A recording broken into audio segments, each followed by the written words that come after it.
Yo, what is going on, guys? Welcome back to another episode of the Four Pillar series.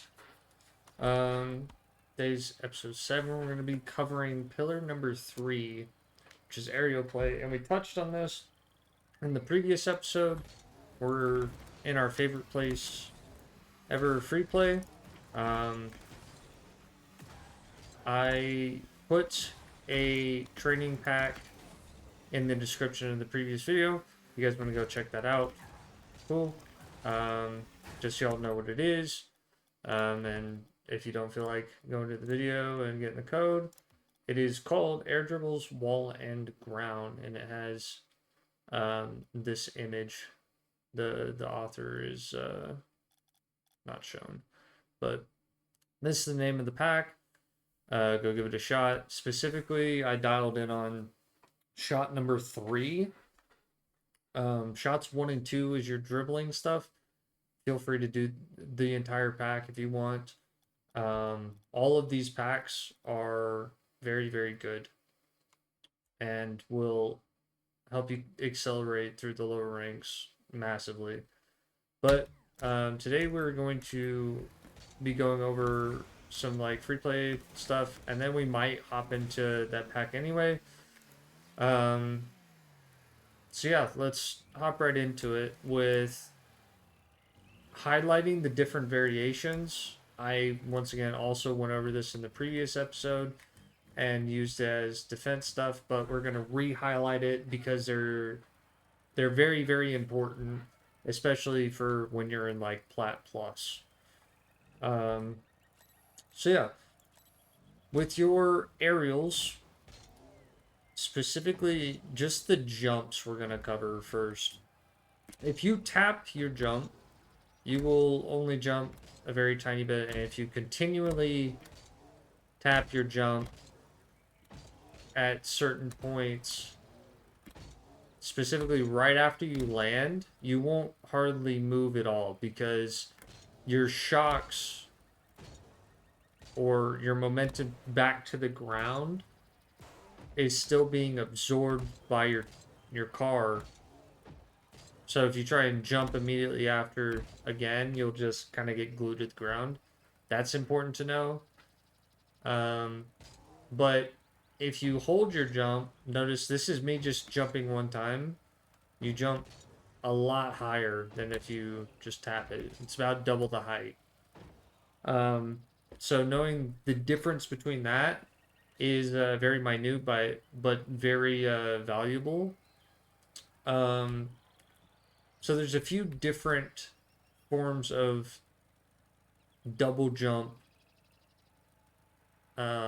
variations, and then there's the single into the flip, um, which the single jump into the flip is probably the most just outright like valuable because it can be adapted to the most situations, and is a little bit more consistent uh, before you get very, very good at the game. To do a single jump into the flip, you're just gonna hold your jump as long as you can. You can boost, and you'll still have your flip. If I'm not mistaken, it's like a couple of seconds. I don't remember the exact timing. I just kind of have the muscle memory down. But like, you can get up pretty high. I can get above the net like this, especially if you fast aerial it up. You can definitely get it really, really close. You can even get higher than that. But this is very important to know for your challenges as you get higher in the ranks, knowing that you can get better 50s by being able to flip into the ball. So making these quick decisions on your challenges and saving your flip for a 50-50, which, like I said, we covered in the previous episode. All of these are very, very good to just have in your back pocket, because say instead we do the next variation, which is just a double jump and then you're just driving at the ball, right? You'll get a lot more height, um, but you won't have that flip for the 50 itself. So it's a little bit either A, more risky, or more, it's just faster, right? So if they miss the ball completely in the air and you do a double jump, getting there faster is sometimes better than doing a single jump and front flipping into it, right? Especially if you're not trying to just give the ball away immediately after and you're trying to keep control of it. So, like I said, then you have your double jump and then your speed aerial, which once again covered in the previous episode. The difference between a double jump and a speed aerial is literally just when you are tilting your car back. So in a normal double jump, you're double jumping and then tilting your car back. In a speed aerial, you are tilting back during your first jump and using the second jump to push your car up faster. So I'll try and, show the difference here. Obviously, without seeing a timer and whatnot, it's a little hard to tell. But it's about like a second faster to the ceiling. If you add spinning in it, it's a little bit less than that, depending on how you're spinning, which is another variation thing that we're going to go over here in a sec. I'm trying to think of a way to do this for both keyboard and mouse and controller. So I always had this saying, less is more, where the less that you are correcting in the air, the less spinning you're doing, the better. Because if you notice the difference between me doing this, you see that I'm like boosting backwards here when I tilt my car here, and then I'm going forward and I'm boosting backwards, and I'm going forward and I'm boosting backwards, right? That is something called a tornado spin, which is when you air roll and put a directional input opposite of one another. So I'm air rolling left and inputting my right directional key, and then vice versa. You can air roll the other way by doing the opposite. For controller, that's moving your joystick to the left and holding arrow right, or moving joystick to the right, holding arrow left, will create a tornado spin. And doing this adjustment can be good if the ball is slower than you are and you need to slow yourself down to be able to get back behind it and under it. But if you are just constantly doing it during your aerials, you're actually losing a lot of speed. You're wasting a lot of boost. So the way that I always try and get people to practice is, like I said, less is more. You can also, instead of having a directional input, just air roll and adjust with your air roll a little bit, and that would be a tighter tornado spin is by tapping that, or just leaving the air roll to spin. That'll put you perfectly straight up. You'll still spin, but you won't have that opposite directional to make you actually spin backwards. But yeah, let's get right into it. Let's hop over to the training pack that I just mentioned. The season just restarted, so welcome to season 18. I wish you guys luck in your placements. We are going to do air dribble on ground. I'm going to go ahead and actually just re-put the code in the description again. But you have, like I said, your standard dribble, which kind of highlights the next thing I want to say, which is when you are ground dribbling, you typically want to turn ball camera off because you are not using boost to get how do I say this? You're not using boost the entire time, which means that the ball's gonna be circling on your car a lot, which means the camera's gonna be going crazy if you have ball cam on, versus in the air, having ball cam on. The whole goal of a really good aerial is the first touch. The idea of an aerial is you can have ball cam on because you want the ball to be constantly in front of you for the most part, right? So let's break down the actual setup, the first touch, how you want to hit it at every different stage, yada yada, etc., and not waste boost while doing so. So for the setup, we want to break our jump point, right? Which, if you remember, if you've been watching the previous episodes, is that line on the wall, right?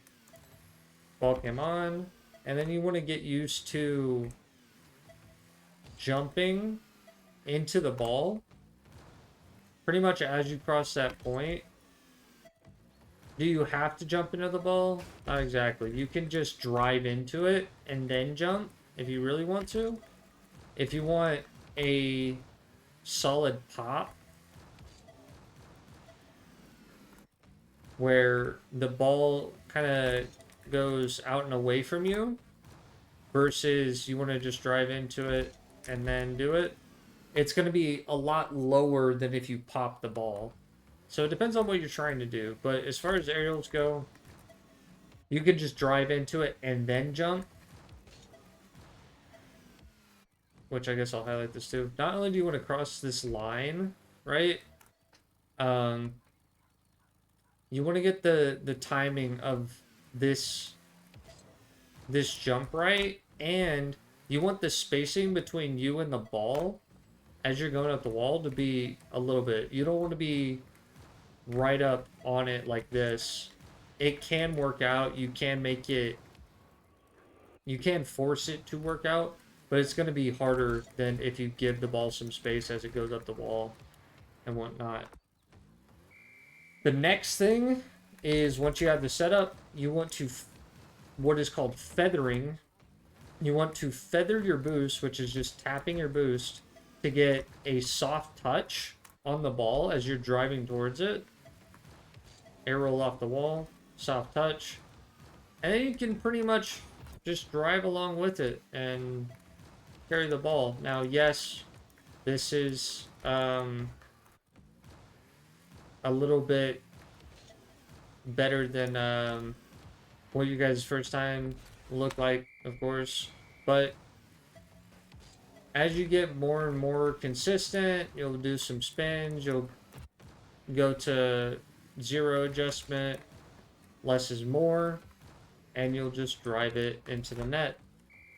Finding, like, this really just comes down to practice. You want to be under the ball, in principle, is the simplest way to say it, but, like, actually describing the exact way you need to hit the ball is just going to take practice and effort on y'all's part to learn how you need to hit the ball to consistently not only lift it, but get it to go where you want it to go.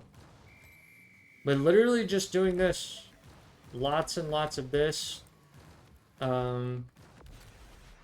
the time that you can do this consistently, you can start going to some more advanced things, like you can drive to the ceiling, getting your ceiling shots in. You can start jumping off the wall into the ceiling shot, right? Boosting to it, and then putting it in. You can get into flip resets and whatnot. I would hold off personally on flip resets, but you know, at the end of the day, if it's something that makes the game fun for you, right, then by all means have at it.